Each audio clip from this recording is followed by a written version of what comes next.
你来看到叶头测验填空写出，根据文章对方的关键词汇、语法一条线索，你选出而填进文章对方隔嘅诗词。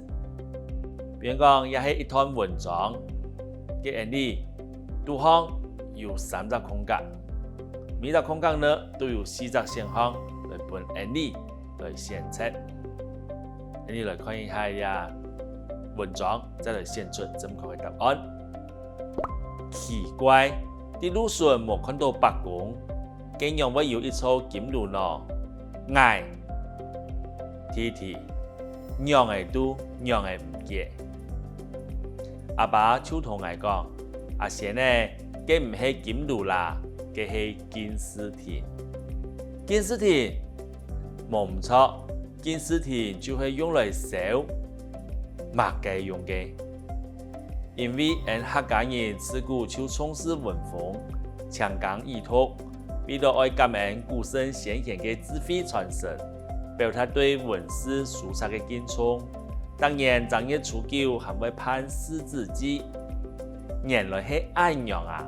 莫怪美濃係台灣嘅博士之鄉。愛陽嘅愛見識學問，係冇是會讀書唔識咯。好，你同文章看完了以後，下來你就一題一題嘅，一隻選項一隻選項嘅來攞佢推入去。看哪隻正符合規矩嘅文意咯。比如講第一題，佢樣會有一座金爐呢？我樣嘅都樣嘅唔記，可以選一，拆都拆唔記，還係本都本唔記，還係量都量唔記，也係講明都明唔記。因為前面佢係一個問號，一個問題，故所你會用4號嘅。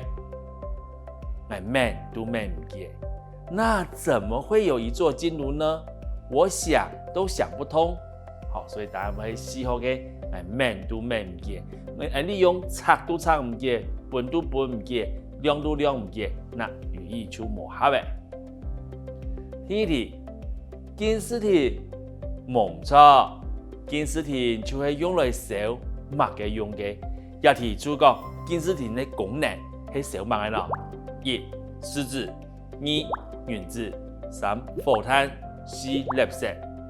你一看就會選到1號獅子，因為金絲田就會用來燒獅子用嘅。第3題，愛愛金絲學問，係冇是會讀書唔識咯。我怎樣要見字習文？要不然的話會讀書讀不好哦。那一題你要用哪張咯？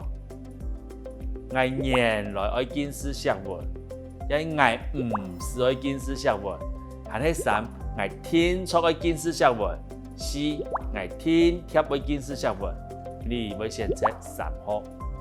哎用聽錯後面希望一定，要不然我一定要見字習文，要不然的話會讀書讀不好哦。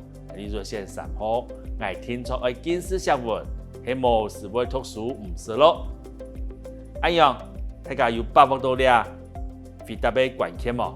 所以講老啲選項推入去文記度項，每日嘅語義，每日嘅文法都通順，安樣就做得嚟。